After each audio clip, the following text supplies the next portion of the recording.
Hello, gear nerds of the internet. Today we are going to look at this. This is the Hagerman Labs Bugle MC Phono Preamp. We're going to discuss this. We're going to compare this to an $800 Phono Preamp, and we're going to compare it to this. This is the Hagerman Bugle 2. Let's talk about it.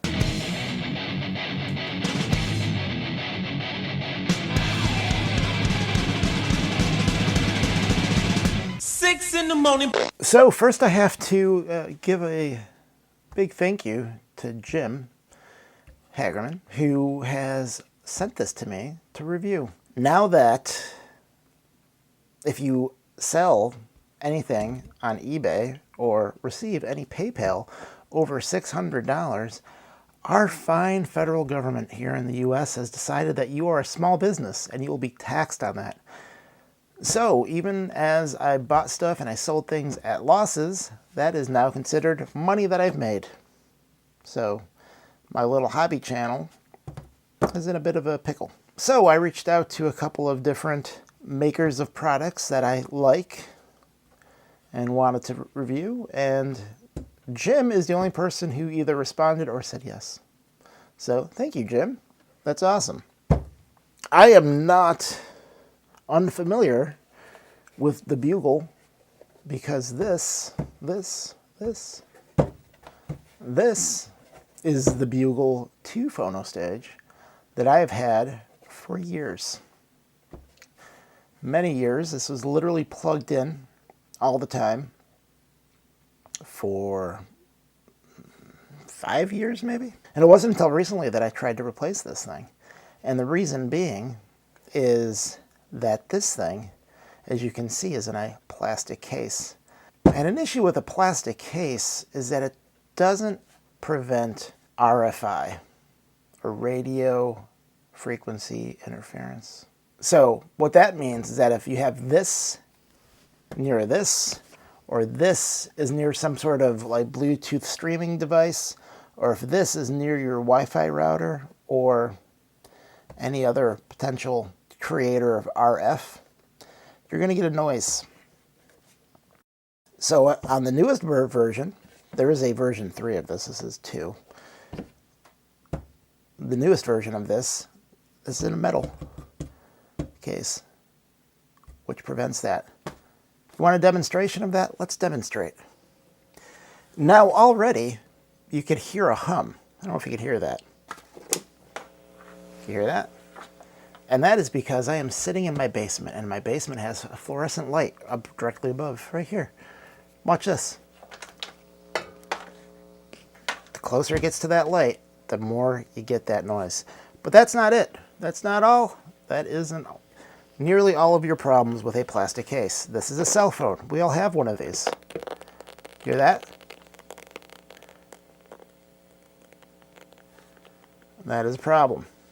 Now, we're going to plug into this, and we'll see if we have all of those problems. So now we are plugged into this guy. And there's a little bit of noise, but not a lot.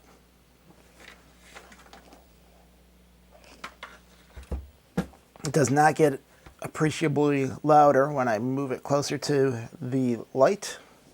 And if I grab my cell phone, I get a little bit, but not nearly as bad as this case. So that's why the new version is in a metal case versus the plastic case. Now, other features you might see on this that you wouldn't see on this, or the Bugle 3, which is the version after this, is switches and a power button, which actually fell off. There was a power button there. I mean, the switch is still there. You just don't have a easy way to turn it on. It fell out somewhere between Hawaii and Buffalo. Maybe it's not in the Pacific Ocean being choked down by a turtle, but most likely it is in the back of a post office truck sliding around. but alas, it's not there. But theoretically, there should be one there. You have a light on the front. This has a light, but it's inside, as you saw. The switches, which control your load and your gain. And those are the major differences. Now this, you just plug this in, you leave this plugged in forever, and you don't need a power switch. I would do the same with this. I would just leave this plugged in, and in fact, that's what I did when I was testing this. I left this plugged in for many days. And let's talk about our load and our gain options. So, on top of this, you get a manual, and you get a wall wart that you could actually change the plug if you live someplace not North America. So your loading options, as described, are 100, 220, 270, and 47K. So the first three are going to be for your moving coil cartridges, and then the last one is going to be for your moving magnet or your high output moving coil cartridges that require 47K. Your gain, starting here, 40 dB of gain, 52, 58, 64 dB of gain. The way I have this one configured, it says that it is 40 dB. I actually have this configured to 60 dB, so I could use it with moving coil. Now I should say, there was a version 3 that's still actually available. I don't know if it's going to be available forever or if it's just going to be available until they run out. But it's basically this, and you could actually change the loading and the gain with dip switches on the inside. So you'd have to take this apart and change them and do all that fun stuff, which is, you know, not nearly as easy as this. But it's also this is also $50 more than the Bugle 3. And then you also get the benefit of reducing some of that radio frequency interference that we discussed earlier. Is that worth $50 to you? Probably. I don't know. You have to ask yourself that. And then on the back, power, output, ground, input. Easy as pie. Let's talk about the sound of this. So, I have 3 different systems in my home. One is mine, one is my daughter's, and one is my son's. This is the Rogue Audio Stealth Phono Preamplifier. It is big, it is heavy, the cover's not screwed on, so. It has dip switches on the inside to change the gain and such.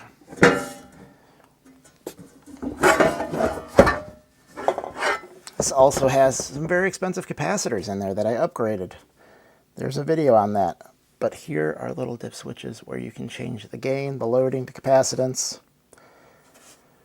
It has a big, well not big, big relative to the size of the Phono Preamplifier, toroidal transformer. You have a lot going on with this. Comparatively, this is light, it's easy, it's tiny comparatively. So this is what I normally have connected to my system, which is comprised of a VPI Scout with a Audio Technica AT33Sa cartridge that normally goes into this, but for these testing purposes it went into this. I also went into this. I compared these two things. That goes into one of 3 preamps, all of which I tested with this. And I got some interesting results with that. We'll talk about that. So those 3 preamps are Quicksilver Line preamp, a Schiit Freya preamp, and an Acoustic Research SP16 preamp into a Rotel RB 1552 MKII power amp, and those go into KEF R300 speakers.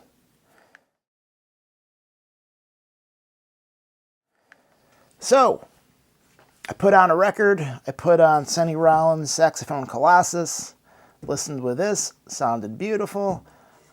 Set this like this. And this is the gain up all the way to 64 dB of gain. And oh my God, this sounded bad. This sounded really bad. It had a very pronounced mid-range, and that mid-range was very grainy. And so I thought I was crazy because I always thought that this thing sounded quite smooth and not very grainy. But I could always tell the difference between these two things. When I would listen to it, I'd be like, yeah, this is good, but this is definitely better. And this didn't sound good at all. So to sanity check myself, I plugged this in and compared it.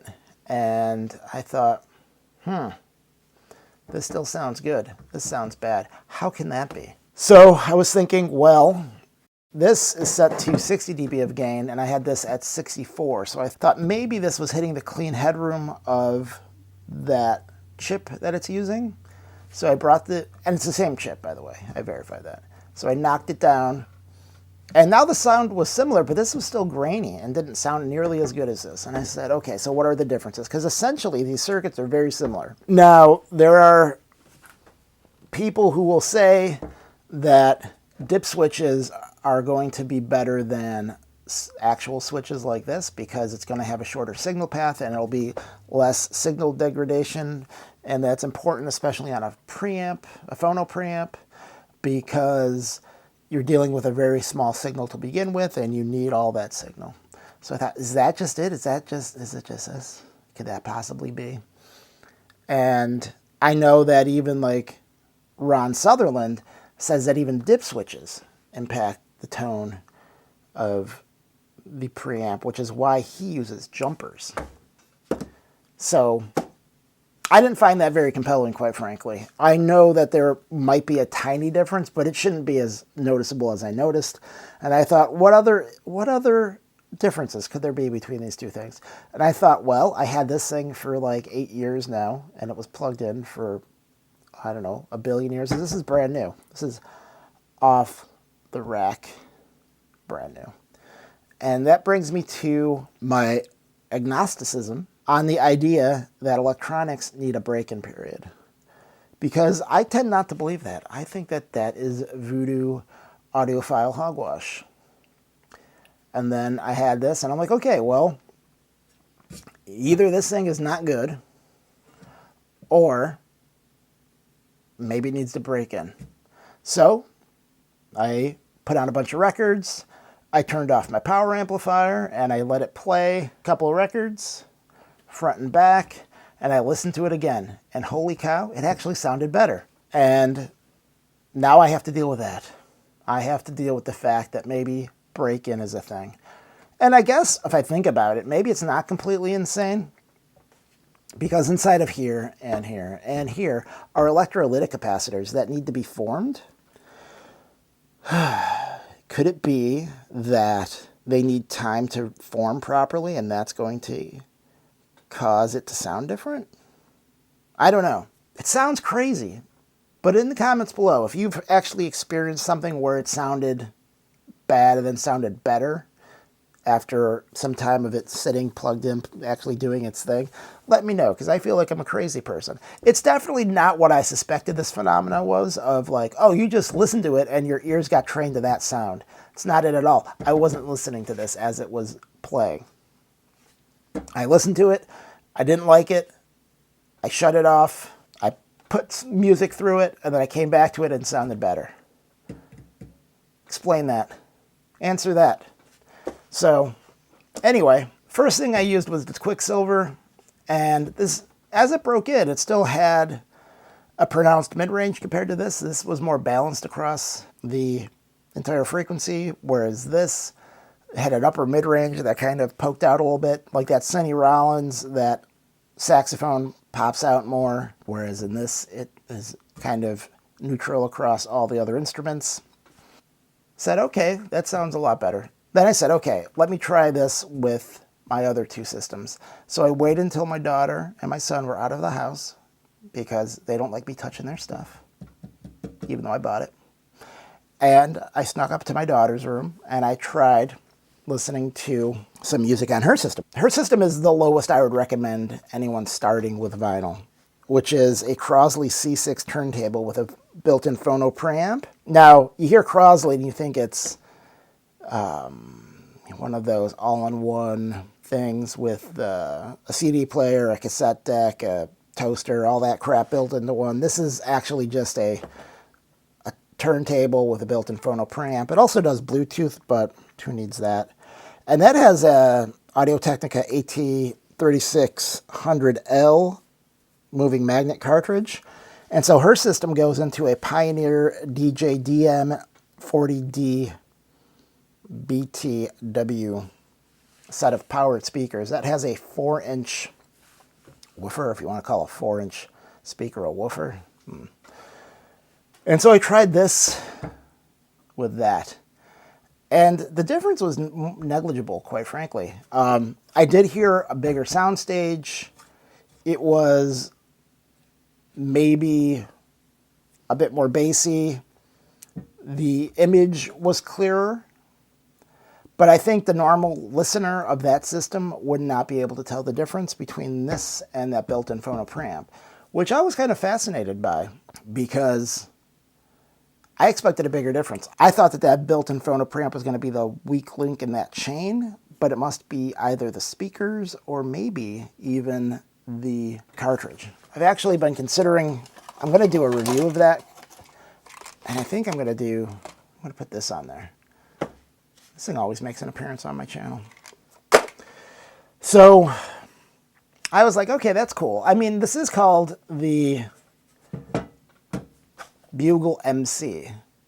So I heard a difference for sure, but it wasn't so big that you would be like, yeah, you got to buy this $250. Let me tell you, that turntable, I paid $75 for new. So the idea that you would even use a $250 Phono Preamp with that system is kind of crazy to begin with. I get that. But we're trying things out, people. And then I went to my son's system, which is a step up. Even though that's not what I would consider high-end, it's still better sounding. It's the Fluance RT82, which has the Ortofon OM10 cartridge on it, into an Emotiva TA100 integrated amp that has a built-in Phono Preamp, and those feed into Cambridge Audio Minx XL speakers. So I didn't think that my daughter's system sounded that bad until I went from my daughter's system to my son's system. I was like, oh boy, that is a big difference. Even without this in it, there was a huge upgrade in sound. And then so I put this in, and there was a bigger difference in that system with this. What I heard with this is tighter bass. The imaging was more centered than with the Emotiva built-in Phono Preamp. I think they both sounded good. I think it just depends on what kind of music you would listen to and if you really cared about your center image being completely dialed in. And depending on how tight you like your bass, I would say that's also a wash. But again, this is overkill for that system, I think, because you have a, what is it, $300, $250? The turntable is like the same price as this, so that seems a little nuts. But I got it in the house, so might as well try it. So then I went back to my main system, or should I say my only system, because the other two are not mine. And I said, hey, I have these two other preamps. Why don't I try this with those, see if there's any difference? So with the Quicksilver, this definitely sounded better than this. When I plugged in the Schiit Freya that I had modified, I had put those expensive capacitors in there. These I actually took about because I'm getting ready to sell it. Holy cow, did this sound fantastic with that Freya. Like, unbelievably good. So good that I went back and I listened to this, and this actually sounded worse than this. This sounded better. It still had that pronounced upper mid-range thing, but it was, I don't know, it was just a better listen than with this. So then I tried it with the Audio Research, and they sounded really close, like scarily close. Like, this thing what I can tell based on my internet research, it was $800 retail when it was available. This is 250 bucks. They had no right to be this close. I will say that, you know, you do have that little upper mid-range boost, which some people are going to like, some people aren't going to like. You could always bring this back a notch, the gain back a notch, so that it seems that if you're using less gain, it's more balanced, and then you just turn up your preamp a little bit more. It's going to change the sound a little bit. You can also mess with the loading. I didn't find that the loading on this made a huge difference. Normally I could tell really apparently the difference in loading, but I could not tell that in this case. So I thought that was kind of interesting. So I would say if you have a Freya and you're really into vinyl, put these caps in it, run this thing, and you will have a fantastic sounding system for not a lot of money. It is fantastic. Unbelievable. Makes no sense. There's some other products on the market. The Schiit Mani 2, the iFi, what is it called? Phono Zen, I don't know. I used to own it, made a video. I'll link it at the end of this video. How does this compare to those? Well, so you have more options on this than those in terms of loading and gain, so that's a plus. This has actual through-hole components, whereas those two rely heavily on surface mount components. What that means is in the future, if this breaks, you could actually fix this easier, plus schematic. So if you know how to do schematic-y things, you can really fix this. Sonically, I think this is closer to the Zen with that bump in the upper mid-range. It makes everything a little bit more exciting. The Mani 2 was a little bit more similar to this. So, I mean, you could actually, like right there, that's the Mani 2. Right here, that's the iFi Zen. Like, that's the difference. And you can, I guess you can kind of get both of them in one. I've heard issues with the Mani 2. A lot of people have been telling me that they've had issues with it blowing up and them having to send it back. Blowing up might be hyperbolic, but, you know, having an issue and they have to send it back to Schiit. I don't think you're going to have a problem with this. I've had this for, like I said, close to 10 years, if not, might be more than 10 years, actually. Never had an issue. Like I said, plugged in forever. I suspect you're going to have the same luck with this. Jim is great. He's easy to work with. He's totally going to support you. Good luck getting support out of iFi. They're like a major company. Schiit is probably easier to get support out of. Email Hagerman, you're going to talk to Jim. If you email Schiit, I don't know who you're going to talk to. And if you talk to iFi, you're never going to hear a response back, I bet. So those are the three main competitors to this. Do I think this is better? Yeah, I think I would buy this. This is made in America. The iFi is not made in America. The Schiit is made in America. But again, like the quality of the manufacturing of this is higher than Schiit, for sure. And all the options are right on the front. It's easy to access. You don't have to like look at the manual and be like, oh, is this in low, high? I mean, I literally had to make a video to explain to people how to configure their Mani 2 because it's confusing. Whereas this, it's like, oh, I'm going to run it in a moving magnet. So I'm going to put this on 47K, and I'm going to turn the gain down all the way because it's going to be a moving magnet cartridge. It's going to be higher output. Boom. That's it. Not a lot of thinking. Practically no thinking. Go buy this. It's on sale for 250 bucks. If you think you live in an environment that you have no radio frequencies going on in your house, they do make this, which is essentially the same as this, except it doesn't have a power button, and you have to open it up to change the switches. It's $50 less expensive. I would just go with this because it provides better RFI blocking, but you know, you do you. But yes, I would totally recommend buying this, and then I would recommend when you plug it in, do not feel shocked, because this thing is going to sound potentially bad when you first listen to it, and then after about 5 or 10 hours, it's going to sound like it's going to sound. So how would I describe the difference between these two, really? So this is smoother. Like I said, it doesn't have the pronounced upper mid-range. that, I mean, they're so close, most people wouldn't hear a difference. And there's a lot, like this is so much easier to deal with than this. So I'm going to keep this because I already own this, and this is going to go back to Jim. But if I had $250, I'd buy this. And you'll be happy with that for probably ever. Have a good day.